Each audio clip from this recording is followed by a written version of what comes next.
अस्सलाम वालेकुम dear students. ईटा series को आगे बढ़ाते हैं और ईटा अभी जो 2022 में ईटा का टेस्ट हुआ था उसके सारे एमसीक्यूज़ मैंने कलेक्ट किए हुए हैं। उसकी सीरीज़ जारी है। अभी 3-4 लेक्चर्स में इंशाल्लाह उसको हम कवर करेंगे वन बाय वन। तो पहले 10 एमसीक्यूज़ जो थे वो मैंने पिछला जो लेक्चर था, प्रीवियस लेक्चर मैंने डिस्कस किए थे। आगे बढ़ाते हैं उस सीरीज़ को। एक और एमसीक्यूज़ दिया हुआ था आप लोगों को, all of the following compounds are organic except, यानी ये जो सारे compounds A B C D जितने भी 4 कंपाउंड दिए गए हैं वो ऑर्गेनिक हैं, इसमें एक इनऑर्गेनिक है, एक ऑर्गेनिक नहीं है। तो आप लोग देख रहे हैं ये जो कंपाउंड है इसका फंक्शनल ग्रुप OH है, अल्कोहल से ताल्लुक़ रखता है। इसका भी फंक्शनल ग्रुप क्या है, OH है, अल्कोहल से ताल्लुक़ रखता है। ये आप लोगों के पास केटोन का फंक्शनल ग्रुप है, यानी ये आप लोगों के पास प्रोपेनोन है, एसीटोन। अगर मैं उसको ड्रा करना चाहूँ तो ये हमारे पास CH3 C double bond O into CH3, तो ये आप लोगों के पास क्या है, केटोन है। आप लोगों के पास जो चीज़ नहीं आ रही ऑर्गेनिक फंक्शनल ग्रुप के अंदर वो KOCN नहीं है। ये फंक्शनल ग्रुप जो है वो ऑर्गेनिक कंपाउंड के अंदर के कार्बन जो है वो फंक्शनल ग्रुप रिलेटेड कार्बन ज़रूरी है। यहाँ पर कार्बन मौजूद हैं लेकिन स्टिल ये इनऑर्गेनिक है। रीज़न क्या है, क्योंकि ये फंक्शनल ग्रुप कहीं पे भी ऑर्गेनिक कंपाउंड के अंदर मौजूद नहीं है। तो आप लोगों का टिक ऑप्शन क्या था, KOCN।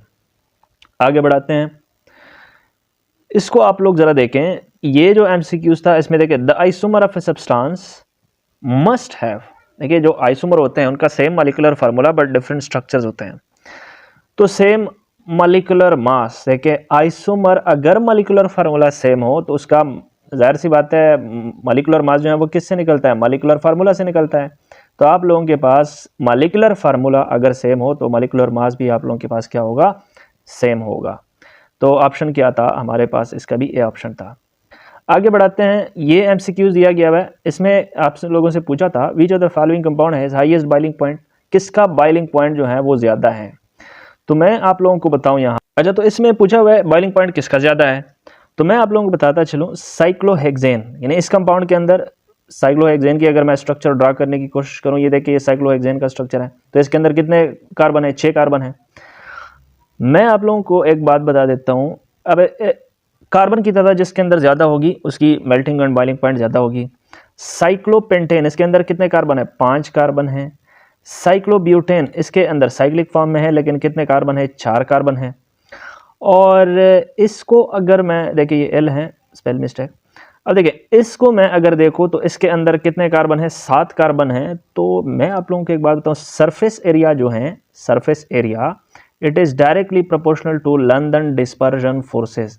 जिसका सरफेस एरिया ज़्यादा होगा उसकी लंदन डिस्पर्जन फोर्सेस ज़्यादा होगी। लंदन डिस्पर्जन फोर्सेस जो है वो डायरेक्ट रिलेट करता है किसको, melting point and boiling point को। तो हमारा ऑप्शन क्या होगा, C, क्योंकि उसके साथ कितने कार्बन है, 7 कार्बन है। आगे बढ़ाते हैं, ये देखें इसको पूछा हुआ है आप लोगों के पास जो प्रोपाइन है, प्रोपाइन क्या है, CH3 into C triple bond C। अब देखें सॉरी, प्रोपाइन जो है वो आप लोगों का CH3 C triple bond C into H, ये हमारे पास क्या है, प्रोपाइन है। अगर ये आप लोगों के पास सल्फ्यूरिक एसिड से रिएक्शन करता है in the presence of HgSO4, इसके ऊपर इसकी मैकेनिज्म मैंने डिस्कस की हुई है इसी चैनल के अंदर, आप लोग देख सकते हैं। तो ये आप लोगों के पास क्या बनाएगा, ये आप लोगों के पास क्या बनाएगा, केटोन बनाएगा। इसके अंदर आइसोमेरिज्म होती है, टाटोमेरिज्म, ये मैंने डिस्कस किया हुआ है स्पेसिफिकली, इस पे वीडियो मैंने बनाई हुई है, आप लोग देख सकते हैं विद मैकेनिज्म। तो आप लोगों के पास जो ऑप्शन होगा वो क्या होगा, एसीटोन। आगे बढ़ाते हैं, which compound react most rapidly in SN1 mechanism, यानी SN1 मैकेनिज्म कौन जो है वो फास्ट करे। तो मैं आप लोगों को बताता चलूँ, SN1 मैकेनिज्म जो है, रिएक्शन जो है वो जो सबसे फास्ट करता है वो कौन सा है, 3 डिग्री। उसके बाद फास्ट कौन करता है, 2 डिग्री। सबसे स्लो SN1 मैकेनिज्म जो है वो कौन करता है, 1 डिग्री RX। यानी जो आप लोगों के पास 3 डिग्री अल्काइल हैलाइड है वो सबसे फास्ट वो SN1 करता है, उसके बाद 2 डिग्री जो है करता है, सबसे कम जो है RX अल्काइल हैलाइड जो है वो SN1 मैकेनिज्म 1 डिग्री करता है। तो हमारे पास देखिए क्लोरोमीथेन 1 डिग्री अल्काइल हैलाइड है, 1 क्लोरोमीथेन 1 डिग्री अल्काइल हैलाइड है। तो क्लोरोईथेन, अब ये देखिए 2 क्लोरोमीथाइल प्रोपेन, देखिए यहाँ पर 2 क्लोरोप्रोपेन है, लेकिन जो 2 क्लोरोमीथाइल प्रोपेन है उसकी अगर मैं स्ट्रक्चर यहाँ पर ड्रा करने की कोशिश करता हूँ 2 क्लोरोमीथाइल, देखिए कार्बन यानी 3 कार्बन है, दूसरे कार्बन पे क्या है, क्लोरीन अटैच है, और हमारे पास 2 मीथाइल, यहाँ पर CH3 भी अटैच है, यानी आप लोगों के पास क्या है, ये 3 डिग्री RX हैं। क्या है, 3 डिग्री RX, क्योंकि जहाँ से हेलोजन अटैच हैं वो कार्बन फर्दर कितने कार्बन से अटैच हैं, यहाँ पर CH3, यहाँ पर CH3, जिसके वो कार्बन फर्दर किसके साथ अटैच है, 3 कार्बन से, ये कार्बन है, ये कार्बन हुआ और ये कार्बन हुआ। तो हमारे पास 3 डिग्री अल्काइल हैलाइड, तो सबसे फास्ट कौन करेगा, आप लोगों के पास सी ऑप्शन जो है 2 क्लोरो 2 मिथाइल प्रोपेन करेगा, SN1 mechanism. Which one is electrophile in nitration, इस पर मैंने कल वीडियो बनाई हुई है विद मैकेनिज्म, मैंने इसको डिस्कस किया हुआ है। NO2 पॉजिटिव जो है वो हमारा क्या है, इलेक्ट्रोफाइल इन नाइट्रेशन बेंजीन। आगे बढ़ते हैं।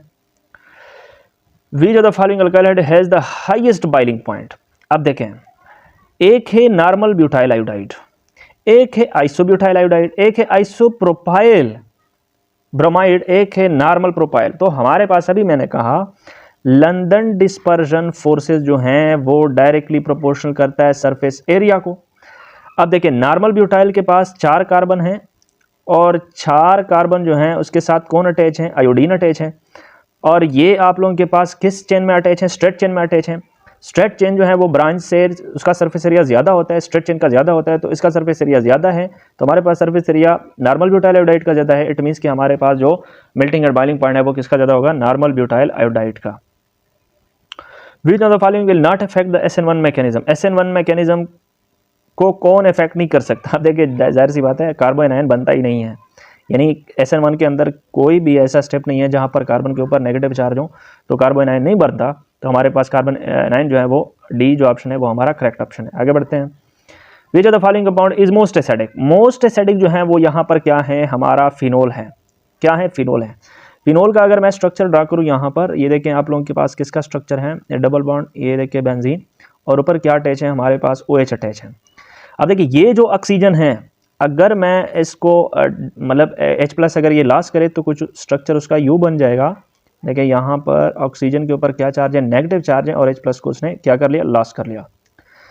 तो यहाँ पर जो H+ है वो तो लॉस कर लिया। अब इस ऑक्सीजन नेगेटिव चार्ज जो है वो क्या रेजोनेट हो जाएगा किधर, जो sp2 कार्बन है, ये कार्बन कितना हाइब्रिडाइज्ड है, ये कार्बन sp2 हाइब्रिडाइजेशन है उसकी, तो हमारे पास ये रेजोनेंस में ये नेगेटिव चार्ज हिस्सा लेगा, और हमारे पास इस H+ को अपने इलेक्ट्रॉन वापस नहीं मिलेंगे जल्दी। तो हमारे पास ये जो फेनॉक्स, इसको हम कहते हैं फेनॉक्साइड आयन, ये फेनॉक्साइड आयन जो है ये बहुत ज़्यादा स्टेबल है as compare to ethanol ethoxide ion जो है हमारे पास प्रोड्यूस करेगा।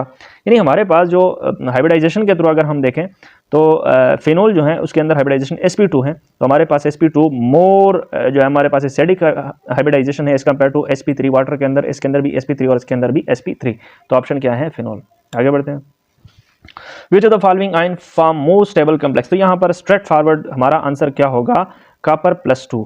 देखिए साइज जो है वो किसका कम है, आप लोगों के पास copper+2 का कम है। अब कॉम्प्लेक्स क्या है, copper+2 को कोई ना कोई +2 चार्ज है, कोई कुछ ना कुछ जो लिगेंड्स हैं वो इलेक्ट्रॉन डोनेट करेंगे। इसके ऊपर मैंने वीडियो बनाई हुई है, आप लोग देख सकते हैं इसी चैनल पे। कॉम्प्लेक्स के ऊपर, कोऑर्डिनेशन कंपाउंड के ऊपर एक पूरी सीरीज मौजूद है। तो copper+2 जो है इसकी साइज कम है, तो साइज कम है तो वो लिगेंड से आने वाले जो लोन पेयर इलेक्ट्रॉन्स हैं वो अपनी तरफ ज़्यादा खींचने की कोशिश करेंगे। जितना आपका साइज कम होगा उतना इलेक्ट्रॉन पे होल्ड ज़्यादा होगा।